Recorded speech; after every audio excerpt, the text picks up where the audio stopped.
Welcome to Step Up to the Sport, a conversation series bringing together the minds of women's baseball and women in baseball. I'm Kate Haines, the moderator of today's conversation and the archivist for the International Women's Baseball Center. Our host today will be IWBC Director, Sabre Vice President, and Kent State University at Stark Associate History Professor, Leslie Heaphy. Today we're joined by director, producer, and writer of the historical fiction film Toni.mamie.Connie, Ashleigh Curry. The film depicts not only the Negro Leagues, but the women that played for them. Ashleigh plays Mamie Johnson and went to UNC Chapel Hill and graduated with a BA in Global Studies and minor in Theater Arts. She graduated with her master's in Human Resources Management. She works for Domtar Corporation as a benefits coordinator, and she is also a member of Zeta Phi Beta Sorority Incorporated. She has acted as D'Angela Redding in ATL Homicide on TV1. She's been featured in Good Behavior on TBS and Homicide Hunter on Investigation Discovery Channel. For theater, she was cast as God in Livia Pugh's God and narrated the Vagina Monologues. The film has two assistant directors, Samantha Hawkins and Monica Cooper, who unfortunately could not join us this evening. Samantha plays Danielle. Sam graduated from the University of North Carolina at Chapel Hill with a major in dramatic art in 2015. Her favorite production she was involved in during undergrad was the Vagina Monologues, one of the first times she ever worked with Ashleigh. After college, Sam worked as a dental assistant for 5 years before earning acceptance into a dental hygiene program. She's currently in her first semester and stays sane by going to the gym, playing D&D, and watching horror films. Sam is Toni.mamie.Connie's assistant director and has been involved in its creation from the get-go. She recently finished the festival circuit with Angela Isn't Changed, a horror short she directed and co-wrote. She has acted in many 48-hour film projects and even directed 2 of her own over the course of the last year. She's thrilled to have seen Toni.mamie.Connie come to fruition and looks forward to seeing its future success. Finally, we have Monica Cooper, again, who's also an assistant director and a co-writer. Monica was born in Gastonia, North Carolina. She joined the United States Air Force in 2005, serving both actively as well as in the reserves. She also deployed during Operation Iraqi Freedom. She published Letting Go, Almost, in July 2011, and she currently resides in Maryland. Before I turn it over to Leslie for our conversation this evening, I want to welcome Ashleigh and give her a chance to introduce anybody else that she might want to from the film. Hello, thank you guys for having me. I do also want to shout out to our camera director of photography, Andrew Huggins. Sound, his name is Joshua Partington. Lighting is Nick Black. And of course, executive producers is my husband, Raheem Gilliam, and my sister, Nicole Woods as well. Awesome. Well, it's a pleasure to have you here with us, Ashleigh. I'm really looking forward to this conversation. Yes, absolutely. So listening to your background, I have to ask how you got, so you peace and conflict studies, HR, film, acting, writing. What has been your sort of inspiration for all these different things? Because there must be a connection somewhere for you. Wow. Yeah. So I am into a lot of different things for the HR. I actually had this job coming out of college, and it was like an entry-level job, and it was a customer service type of thing where we helped out employees help answer questions with payroll, all of those types of things, benefits, everything. And so I kind of got interested in HR there because I was really great at that. And a lot of the employees were like, let me talk to Ashleigh, So that's where I kind of got into the HR role, is because I liked helping people and like being of service to employees. Yeah. Awesome.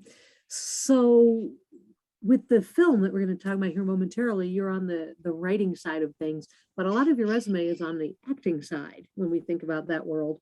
So what was acting the plan, writing the plan? How did you get from the acting side to the writing side and the directing side? Yeah, I was never interested in being a director. Never interested in being a writer. I wanted to be in the forefront. That's where I kind of excelled. But one of my friends, and she's the assistant director, Samantha or Sam, she directed the Angela Isn't Changed. I want to say right before the pandemic hit. I want to say it was like the beginning of 2020. We, shot it, and it was a good process that I was able to see. And I was able to see somebody that I knew being able to direct, produce, write, everything. And I thought, well, if Sam can do it, I can do it, right? If somebody that I know she's awesome at it. So why not? Let me try to write at least. I didn't even think about directing. I said, let me just write.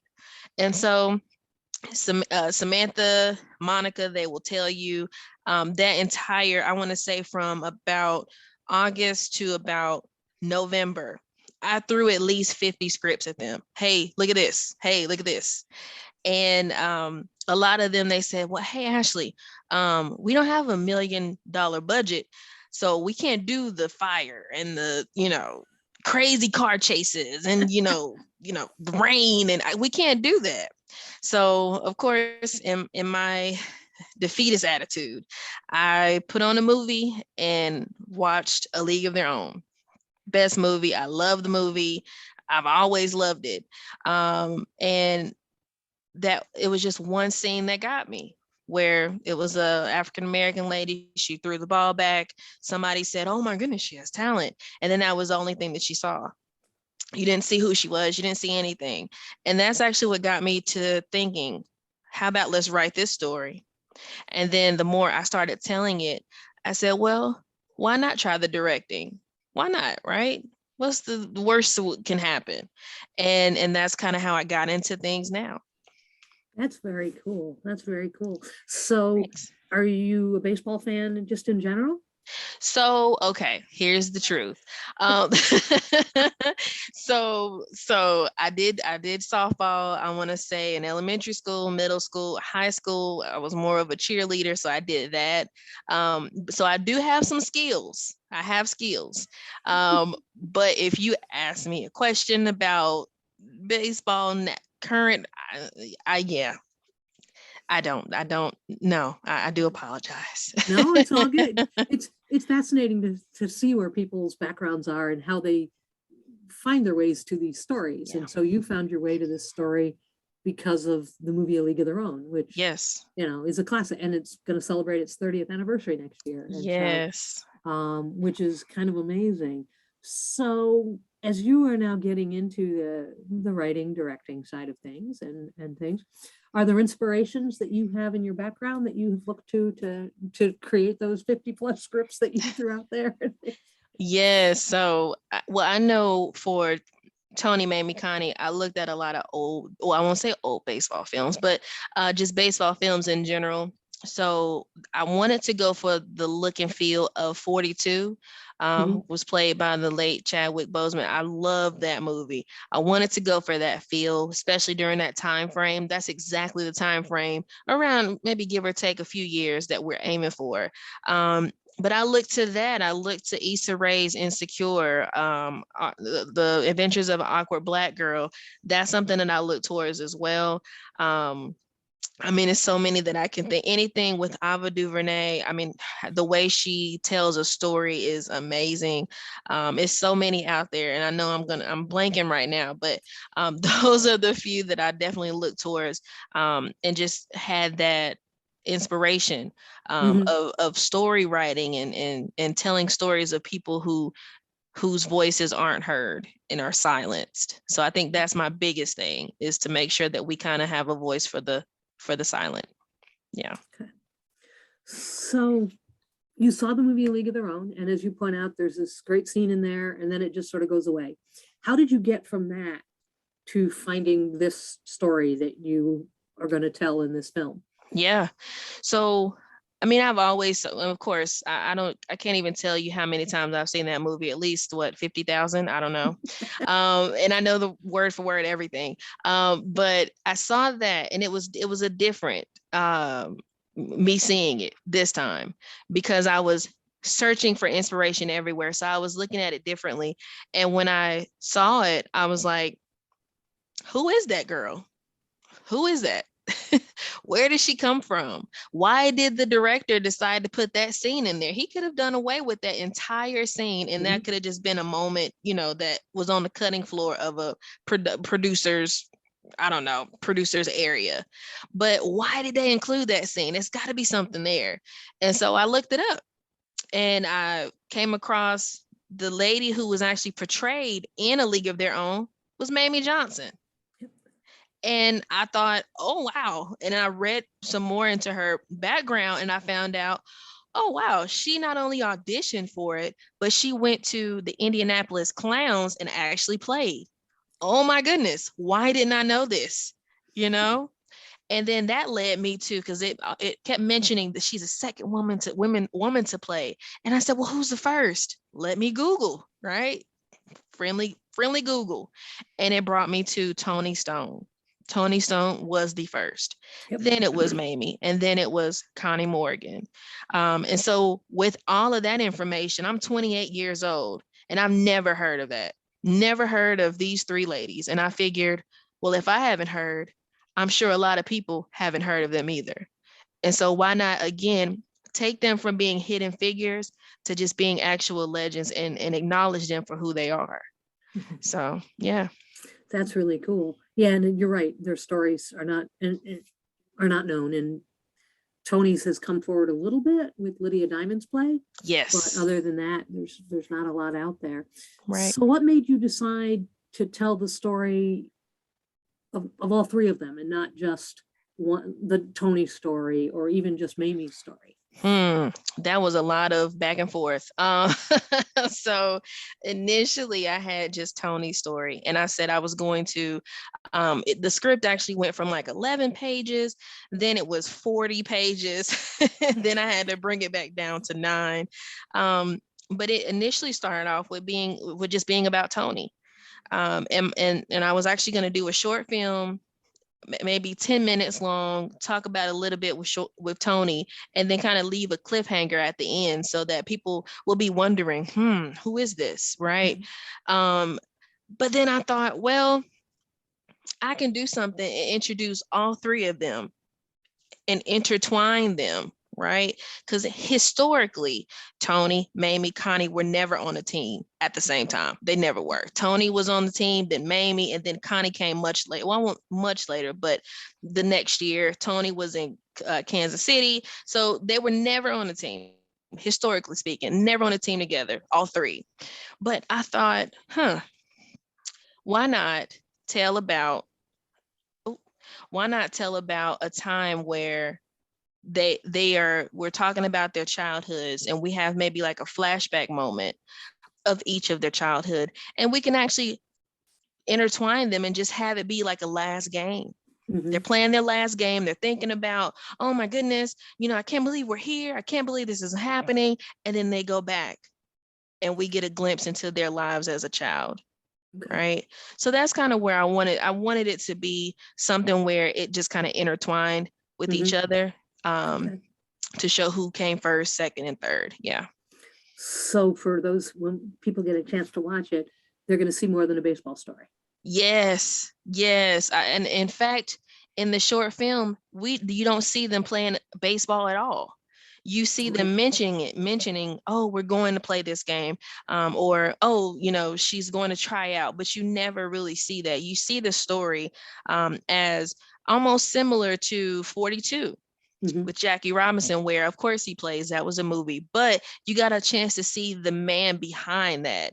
Of course, he's amazing who he is. Oh my goodness, he broke all these barriers, but then you get to see the human side. And you get to see how he really feels, how his family felt. Same situation with Toni, Mamie, Connie. You get to go behind the scenes and see how her mom felt, how Mamie's husband felt at the time, and the same for Connie as well. So that brings up probably the most interesting question, I think, in terms of how you were able to gather the information. What were some of the challenges? Because these are not stories that are well known. Yeah. And particularly, they get less well known from Toni to Mamie to Connie. Right? Yes. Yes. And so how did you go about gathering their stories? So I did look online. Google was definitely my friend at the beginning. I'll say that. And so I came to find out that Toni, someone had wrote a book about her. I believe it was Curveball Martha by Ackman. Martha Yeah. Ackman. Yes. So I read that and I said, okay, well, if we're going to tell the story, I want to tell it right. I don't want to just tell it because it's a good thing to, oh, it's a good thing to do. I want to do it because it makes sense and it's historically accurate. So I read that book. There's another children's book called Catching the Moon by Crystal Hubbard. Right. I read that. And then I also went a step further. I saw that in 2019, Lydia Diamond, she did a play, just Toni. And I believe it was at the Roundabout Theater in San Francisco. I'm not sure, but I reached out to Lydia and I said, hey, this is Ashleigh. I know you don't know who I am, but can you, give me any kind of information that you have on Toni? I'm trying to do a film. And she actually wrote me back. And I said, wow, okay. You never think people are going to write you back. So she told me a few things and she said, unfortunately, I lost contact with the family, which of course, and she said, but this is what you can do. This is what you can do here. I also was able to get in touch with the lady who played Toni Stone in the play, April Mathis. She's a sweetheart. Oh my goodness. And she was able to just kind of see what we were doing as well. And there were a lot of stories about Mamie as well. I believe it's a good right arm, and I'm forgetting the name of the Michelle Green. Yes, Michelle Green. I reached out to her as well and said, hey, any information? The best thing about Mamie is that she's from Ridgeway, South Carolina. So that may be 30, 45 minutes away from me. And a fun fact, my sorority sister, that is her grandmother. Oh, wow. I didn't know that until she told me. She said, are you talking about that's my grandmother? And I said, oh my gosh, didn't know that. So that led a huge amount of information from there. And then also with Connie, a lot of her family, I wasn't able to get in touch with anybody on that end, but I had to do a ton of research from that aspect as well, just to pretty much see. There is a thing in the movie where she's writing, or she wrote a letter to Sid Pollock, one of the managers of the Indiana. She wrote a letter to him saying, hey, I saw Toni Stone and I love her. Can I, practice with her, or, can I? And so we included that in the movie as well.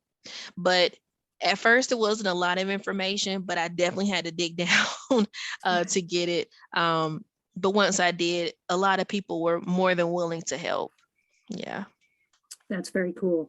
So your sorority sister's grandma, now did she know? Well, because Mamie, of course, only died in 2017. Yeah. So did she know a lot about her grandmother and her playing days? She did. And it's so funny because we are on social media together. And so she saw me doing the film, and she saw the filming pictures, and she was like, I still didn't put two and two together. She said, I still didn't know you were talking about my grandma. And I was like, yeah, Mamie. Yeah, of course. And so she knew, exactly what I was talking about. She knew. In the movie, we talk about the relationship between her and her uncle, Bones. And so she knew everything. And she was like, oh my goodness, you're talking about that? Like, how did you find this out? And I'm like, Google, girl, like, and books and things like that. But yeah, she knew everything and was definitely able to help in a good way too. Yeah. That's awesome. That's and what about Toni? Family on Toni's side? No family on Toni's side. So what we tried to do was with that, with Lydia and April Mathis, who played Toni, I was able to get a lot of information. And then the book, that we have from Martha Ackman, I Right. learned a lot, and it had pictures and I mean, very good information. So I can kind of see the relationship between her and her mom, for example, Mhm. Willa Maynard. But for Toni, I wasn't able to get in touch. And with Connie as well. Couldn't contact the family or anything like Yeah. that. Yeah. So those were your biggest challenges, probably, at least on the writing side, right? In terms Yeah. of trying to figure out who they are. And so with Connie, since you're telling their stories beyond just their baseball, is her basketball career included at all? A little bit. So, and I actually we mentioned a lot. Well, I say mentioned more so with the baseball aspect and how young she was. Well, her and Mamie were kind of the same age as well, Mhm. but we kind of played up that bit that she Okay. was very young and she saw, I saw you at a game, oh my goodness, I would love to play. We kind of played that up a little bit Okay. in the film. But now once we do the feature film, absolutely. We can delve into the basketball as well. Absolutely. Very cool. Yeah. So for those who are listening, they may not have heard at the very start that not only did you write and all of it, but you're also in the film as well. Is that correct? Yes. So, and you play Mamie. Yes. Okay. So what was that like being on both sides of the Well, I will say I wouldn't have been able to do it had I not had a great assistant director, great assistant directors. So on set, Monica, she was actually in Baltimore and unable to come down because she was not feeling the best. And so Samantha, Sam, was on set. And because I've seen her direct, she actually has directed me. So she knows, Ashleigh, it's this thing you do with your face. Like, can you just like, she can tell me everything and I'll be like, oh, sorry. So I had to kind of give her the reins and say, hey, listen, this is my idea. This is my, thought process for this scene. Can you please just make sure that we get the scene the way that it needs to be? And I trusted her wholeheartedly. I knew she would nail it. And especially make sure that I'm doing what I need to do as an actor. Mhm. So, I never understood it until now, how they say it's a different mindset of a director versus an actor, because you have to be mindful of your face, how you're moving, how you're, sitting, how you're standing, how you're walking. And you got to make sure that you're making these choices that your actor or that yourself would do as Mamie Johnson. So maybe me, Ashleigh, I would lean into my hip and I put my hand on my chin. But maybe Mamie would stand up straight and she's very, regal. She's very proper, very formal in everything that she does. So maybe I would sit or stand a certain way. But as a director, I have to look at the full picture. And I have to make sure, okay, we need to take that out because that's not current to this time period. I have to make sure, okay, what kind of dress do you have on? All right, that doesn't look the way that we need it to look. And I have to make sure lighting and make sure, sound is the way that it needs to be. It's a total different brain. But like I said, I would not have been able to kind of toggle between the two had it not been for my great assistant director. Absolutely not. Yeah. Always helps to have somebody that you can trust like that Yeah. Yeah. on board. So what was it like playing Mamie? Wow. So I've done a lot of research and I've seen a lot of pictures of her, and it was very interesting because we definitely are alike. Um, I was into a lot of sports at a young age, so I might have not made my mom happy because I would be in a dress playing basketball, and she's like, no, wait, what are you doing? Get out of that. And so I definitely felt a similarity between her, especially with that aspect. And then she had a really good relationship with her uncle, which we play on in the movie. But I have a great relationship with my uncle as well, where we can sit and talk for hours about nothing. absolute nothing. But you know, and I use a lot of her similarity. I use a lot of her relationships and the way she carried herself, or the way that I see her. A lot of interviews. I looked at a lot of interviews. There was this interview in The Other Boys Summer, I believe, is a documentary. The Other Boys of Summer, yeah. Yeah, they had her in there, and she's talking about, of course, during that time, and she's saying, you know, she took absolute I mean, she did not take any mess. You were not gonna get over on her. Absolutely not. And I'm the same way. So that feistiness, that sharpness, even at the age that she was when she was doing that interview, she still had it, you know. So I looked at that and I said, you know, there's one particular scene which I can't wait till you see it, because when you see it, you're gonna be like, oh, that's what she's talking about. It's one scene I'm like, yeah, no, we're not doing that. We're not doing that. Okay. You're not going to talk to me that kind of way. Which I totally would see her doing. So yeah, there's a lot of similarities between me and her. Yeah. That's very cool. Well, having met Mamie on multiple occasions, I hear what you're saying. That was Mamie all over. Yeah. She's not playing. She was quite the storyteller too. Yeah. Certainly. So your film, and you were talking about the fact that your script went from 11 pages to up to 40 and then back down to 9. So obviously lots of decisions to be made, things that made it in, things that didn't. So where did it land, and how did you make some of those decisions? Well, see, it was a very hard decision. And I can't even tell you how many times myself, Sam, and Monica were on FaceTime for 4 hours being like, okay, where's your pen? Where's your script? Let's take it off. Whatever, you know. And a lot of the scenes that we did take out were my creative expression. And what I mean by that is they may not have happened, but it definitely kind of helped move the story along, if that makes sense. Sure. So it's a lot of times where, for historical accuracy, you know, you want to make sure that it is accurate, but a lot of times, and you'll see this in like Hollywood movies too, where it's just like they come up with a storyline of like a love interest of the person, and you're like, that's not what like with Titanic, which I love. Titanic. You read my mind. Yes, with Jack and it's like, who, what, where, Jack, okay, but it made the movie what it is, and Kate Winslet and Leonardo, they both did a great job, but that's you know, that was creative expression. So a lot of those scenes that were just creative, we took those out. And we just said, okay, let's get down to the actual facts, make sure that we are telling the story the way that we should, and just taking out some of that thing that we call it fluff, just fluffing it up. So we just take out all the fluff and just leave it to the amazing facts of their lives, because it is amazing. What I'm going to write is okay compared to the actual stuff that they actually did and what they went through, you know?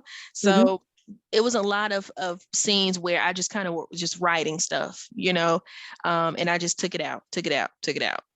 And we just ended up with that 9-page script days later, but yeah. Right, sure.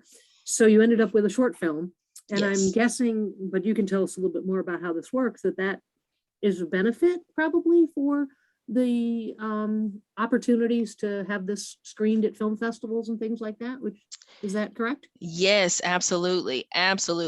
What you want to do is you want to keep them guessing, you know, because not to ruin the script, but at the end of it, you're left with Toni Stone, her character, which Sherry plays an amazing Toni, but you're left with her character, and she's staring at the screen, and then she runs off to go play her last game. And it's like, is she gonna do great? Where is she going? She's being, what was how is she gonna like Kansas City? You know, you're left with all of these questions. You know, how is the clown, how are they gonna do without Toni Stone? You know, And so that's what you want to leave them on. You want to leave them with a cliffhanger. So they're like, oh, wait, we want to know more. We're going to try to back you up and produce a larger script so you can do a feature film. And so we can, know what's going on, who are all the players, all of that good stuff. So that's what you want to have happen. Just take it to film festivals, get that exposure. And then from there, people are looking at it, and you never know. Netflix, Hulu, Amazon is a good one where they pick up a lot of scripts and they say, hey, let's do this film, where they can take it and then make greatness. You just never know. So that's the hope, is to see this turned into a feature film. Yes. Even if we don't get picked up, I still want to make it a thing where we can still do the feature film. And then Amazon, like I said, they have a lot of independent filmmakers movies where they just put them on there, and I want to see this made into a feature film. So whether it gets picked up or not, if it gets picked up, great, but we're still gonna aim for the feature film. Absolutely. Oh, that's exciting to hear. Yeah. Well, the short sounds great, but the feature film is always, because there's so, as you pointed out, there's so much to their story. Yeah. And speaking of that, since you're telling the story of 3 different women and 3 different backgrounds from 3 different places, what is it that you hope people walk away from this story knowing about these women? That's a good one. So what I want people to realize is there are so many people or so many individuals like Toni Stone, like Connie Morgan, like Mamie Johnson, who we don't know about. And I want to acknowledge them first and foremost for everything they've done, right? Because I can only imagine the stuff that I can only imagine. I don't know. But not only that, in this climate that we're in now, I want to make sure that people understand that we can't just, you can't give up. And I know that sounds so like, oh, of course, cliche. It's on a t-shirt, don't give up. But no, it's the truth. It's very true. Don't give up on any of your dreams or aspirations, because you can do it. Especially, being in a male dominated area, just like with any type of job, even if it's me in the filmmaking, where that is typically a male dominated area. And so a lot of women, you don't see, you see them now, but we want to bring that out to the forefront. And then we're also reaching out, because I think it's also a teachable moment for kids. And so we've reached out to bookstores around in our area and libraries to be able to go in with our uniform on and say, I'm Mamie Johnson, and read my children's book about my life, and have Toni read about her life, and help them and just show them, hey, this is what happened. This is what I did. You can do it too. All you gotta do is put your mind to it, and you'll do what you can, right? And you'll do what you dream and what you want to. But you gotta first put a call to action and have a plan in place, and then you'll be good. You can do anything that you put your mind to. I think that's what we're trying to get to. Yeah. That's an awesome message. And as you say, so important to hear, and so necessary when people don't see themselves in the world around them. Yeah, exactly. Being able to bring those stories to life. So often when people write and there's multiple characters, there's always, it seems to be, and so I'm going to add that there's a character that was harder than the others, and there's always a character that you tend to like more than the others. And so is that true for you in this case?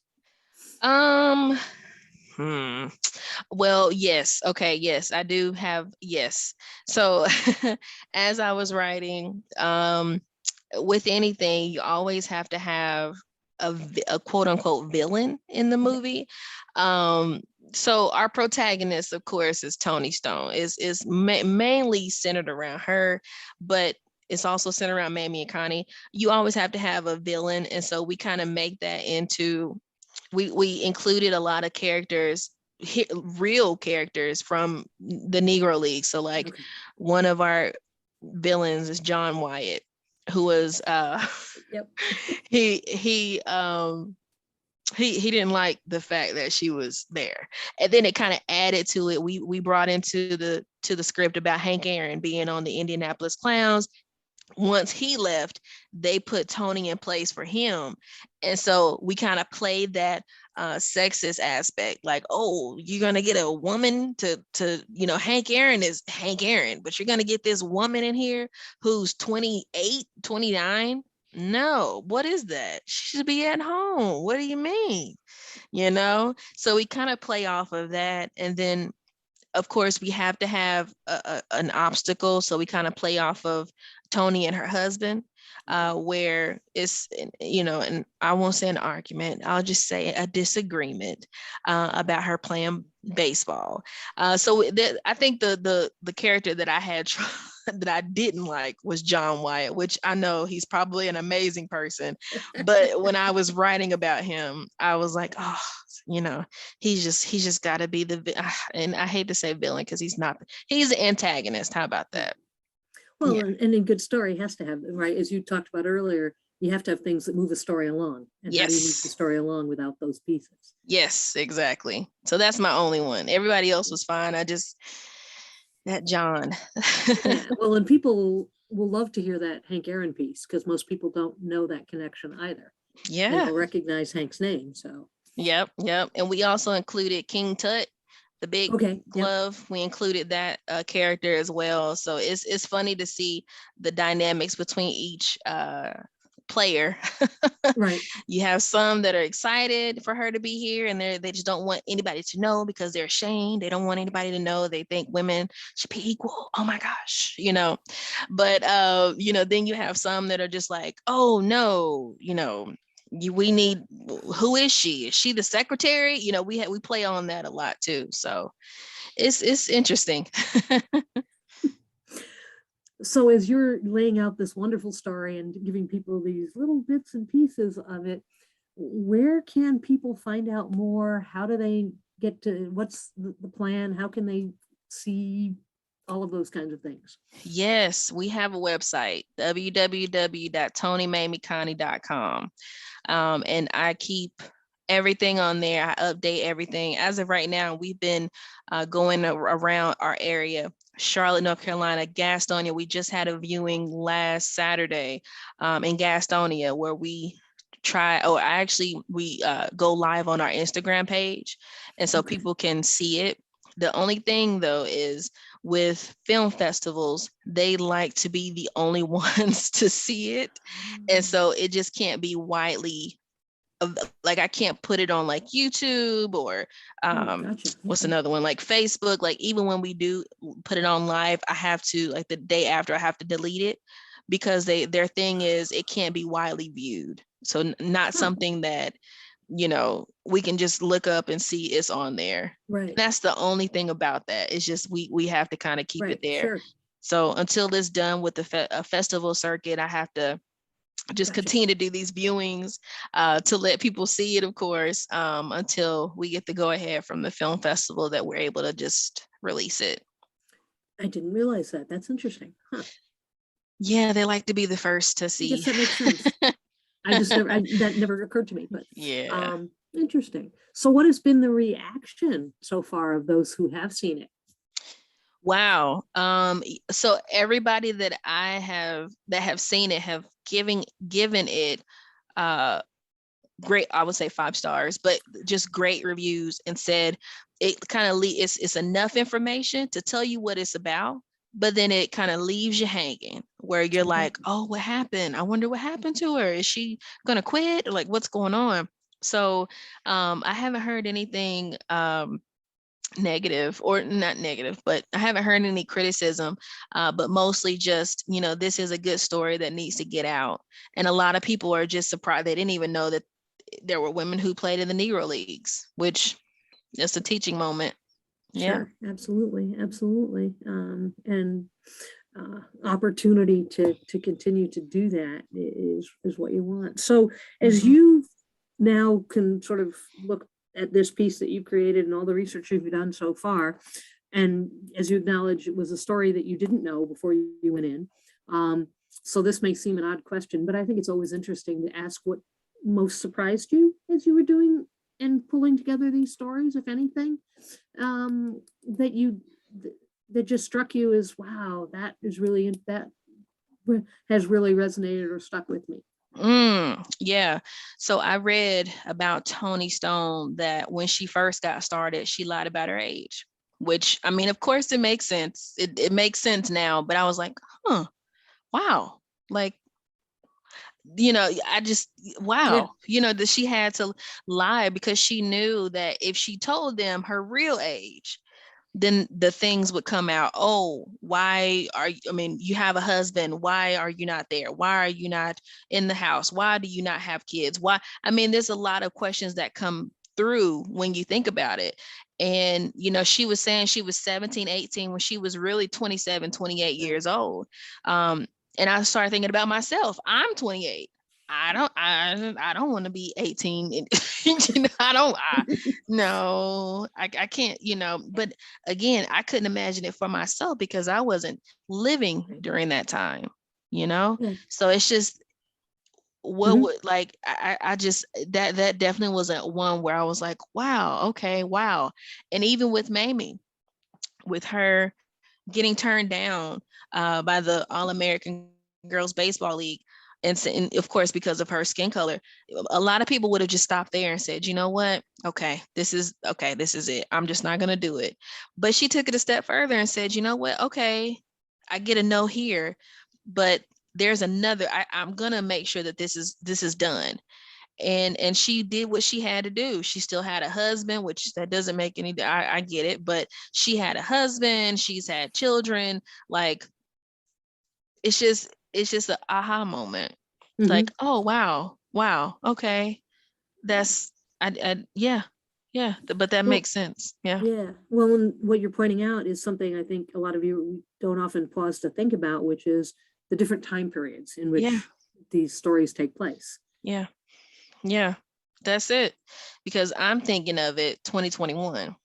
Or even, I'll even take it back to when I was 17, 2011, 2010, right? So a lot of the times I'm going to have a different, that's just like people who say, oh, I couldn't have done that. I couldn't have done that. And it's like, well, you don't know what you could have done. Right. Because how would you know? You weren't in that time frame. You weren't in that moment. So how would you know what you could and couldn't do? Right. All you have to say was, that's a different time. I don't know what I would have done, but it's just, I can only imagine what people had to do, and that's what you say. But I think that was definitely one of the ones where I was like, oh, okay, I didn't know. That's all. I did not know. Yeah. Makes sense. So I'm correct in saying that this was your first experience of doing both the writing and producing and being in the film itself, right? Yes. On both sides of the. So are you hooked? I am. I am. It's so funny because I was actually thinking, or I'm in the part now where I just like the response that I'm getting, or I love the response that I'm getting. And I'm thinking, okay, well, what's the next step? I'm going to take this and we're sending it to film festivals now. And then eventually we're going to make this into a feature film. But my next project, I want to do another period piece, maybe this time take it to the 70s. Okay. And do something like that, where we're kind of making light to a situation that we don't know about, or we don't know a lot about, so yeah, I've definitely had a few things where I'm writing and I'm like, oh, this is awesome, maybe I'll write about this, or something along those lines. Yeah. Well, that sort of anticipated my next question, which of course is, yes, you said you want to turn this into a feature. What comes next after that? And if you don't necessarily have a set idea in your mind, how do you find inspiration? Where do you go to look for these stories? Good question. Anywhere. Okay. I hear a conversation at the supermarket and I'm like, oh, that might be a good story. I might, because I take my kids, we take them to daycare, and sometimes some of the parents will get around and we'll start talking and I'll hear a conversation. Oh, that sounds like a good idea. So it's you just, I never know when I'm going to hit like, or get inspiration. It's just, it could be something so simple. And then it could be just me talking to someone and I'm hearing you talk and I'm like, oh my gosh, this could be a story, and I just don't know when it's going to hit. So yeah, I've definitely had a few instances talking to my parents and hearing stories of the 70s and the 80s with them. And I'm like, oh, this is interesting. I did not know this. And so they don't know it yet. But they'll probably be sorry, mom, dad. So they There'll don't know be they should be something. covering up their conversation if they don't want it to Yeah. become. Yeah, I'm on a roll now. So yeah, everything you tell me, I'm like, oh, interesting. So tell me more. So all your friends and family are listening to this going, uh-oh, when Ashleigh asks us questions, we gotta beware. You better beware. You never know. Might come up in another film. They're sitting there going, what have I told Ashleigh? Yeah. But I need you to go back and Right. correct. Right. To go back and correct. Oh, that's awesome. Well, this has really been awesome and loved hearing about. Is there anything else that you wanted to tell people about the film that we haven't talked about?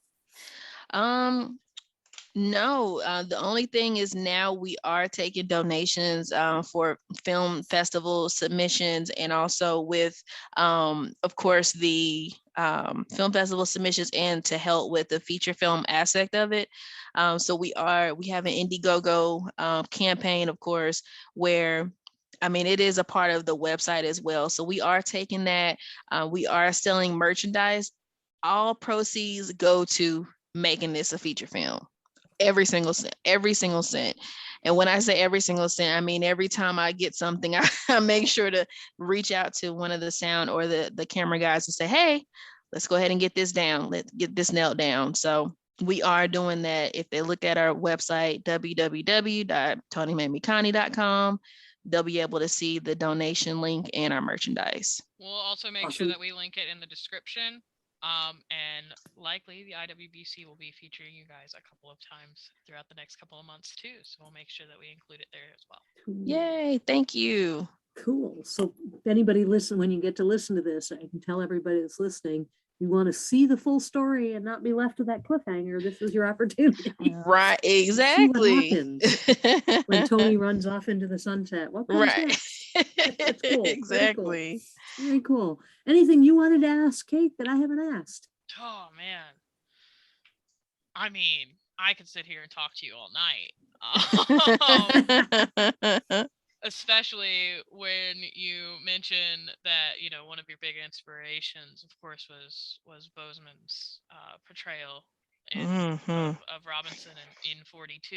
It is, and I never thought that I would say this after some of the movies that we got in the 90s, but it is by far my favorite baseball film.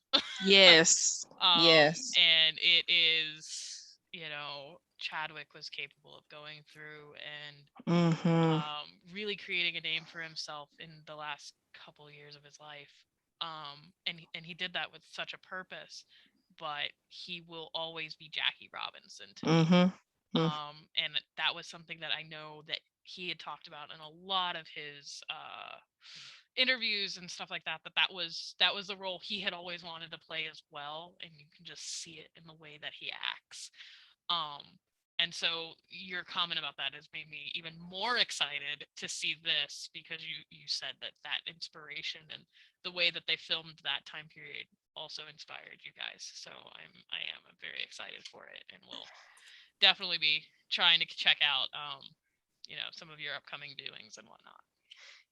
Yeah. I mean, I think for me, like you said, he just really kind of portrayed or became Jackie Robinson. I mean, to the point to where, I mean, he just, his mannerisms, everything about him just kind of became Jackie Robinson. And that's what I kind of look to for everything, for inspiration through this movie. Not only that, but I don't know if you've seen Lovecraft Country. Used to come on Amazon Prime. I kind of use a lot of the elements of that as well, because that's the time period in which we're trying to portray. So it's a lot of Lovecraft Country. It's a lot of 42, all mixed up in one. That you know, especially with the feature film, we can definitely look forward to. Absolutely. So Awesome. I'm excited. Now, you made a comment earlier on that you had kind of cut out a lot of your fluff, but you still call it a historical fiction film. And I know that Yes. part of that comes from some of this information is really hard to prove. But how would you say that it breaks down on the actual historical versus the fiction? Yeah, so a lot of the times so we have the facts there, but we're just maybe it's a few gaps, Yeah. right?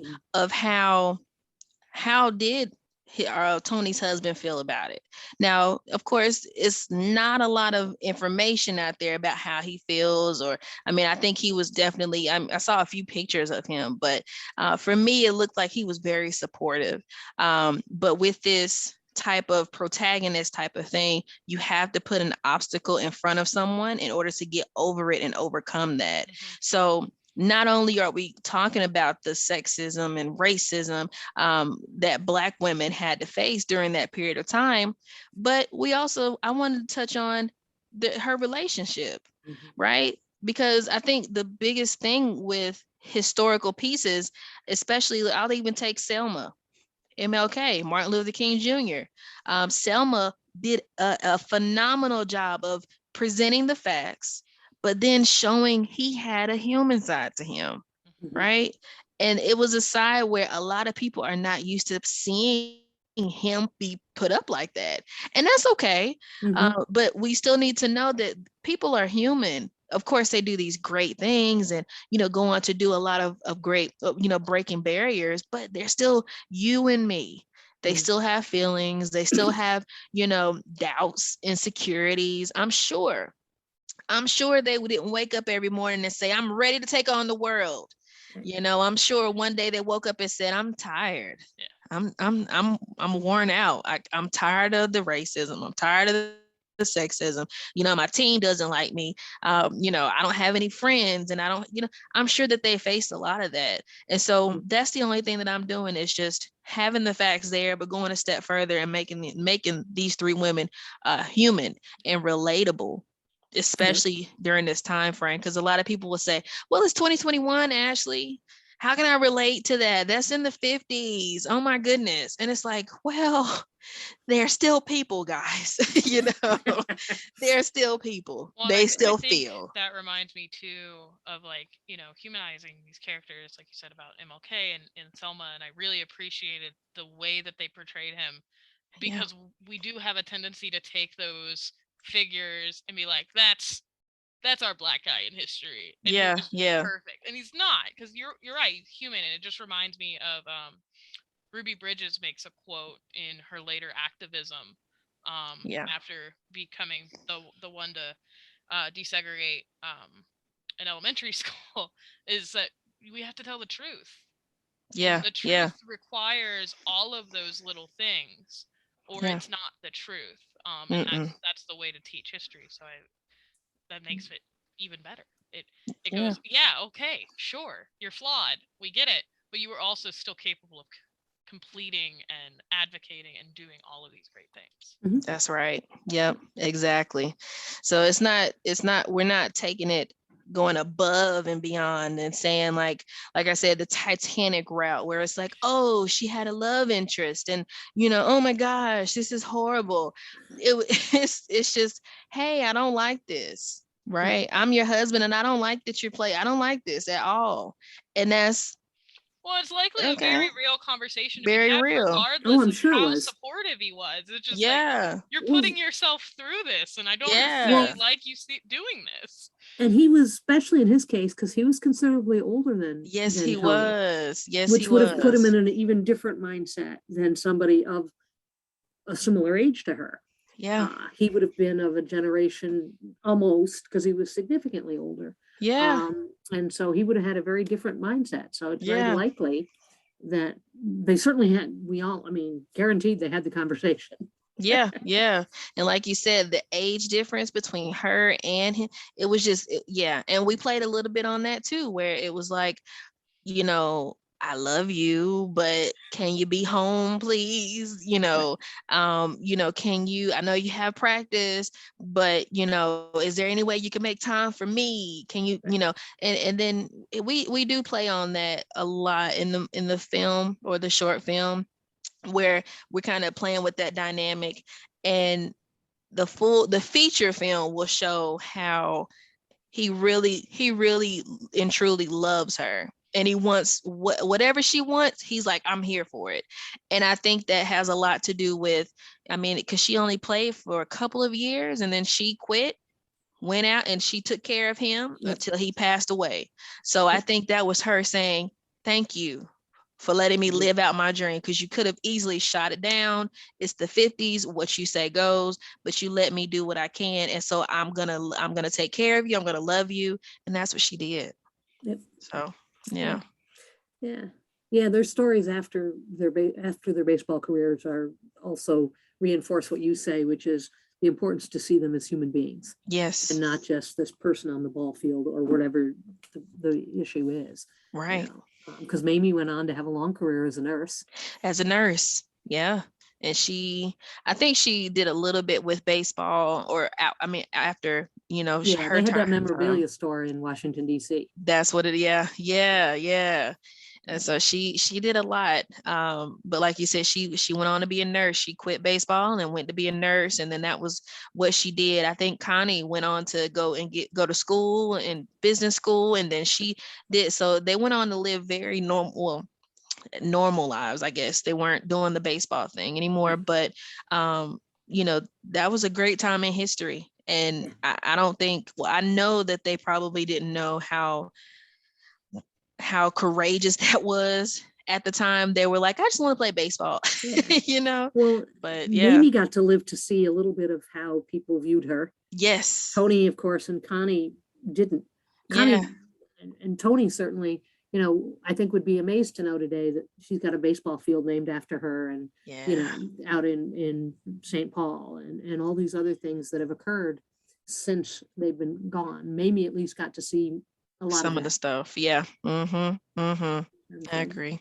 Yeah. So very cool. Well, I've thoroughly enjoyed our conversation this evening, and I can't wait to both see the short and, more importantly, to see the end result. Yes. It's gonna be awesome. Yeah, I can't wait either. I will definitely keep you guys posted. Oh, absolutely. We'll do our We'll have to have best you to back make on sure to talk everybody as it knows goes too. along. Yeah. I would love that. Yeah, I'll definitely keep you guys posted and let you know where we are in the process. Yeah, when you're getting ready to premiere that feature film, we'll just pull you back on here for a couple of minutes. And yeah. Uh-oh. Yeah. Yeah, I would love that though. Yeah, absolutely. Are you interested in keeping up with Ashleigh and toni.mamie.connie?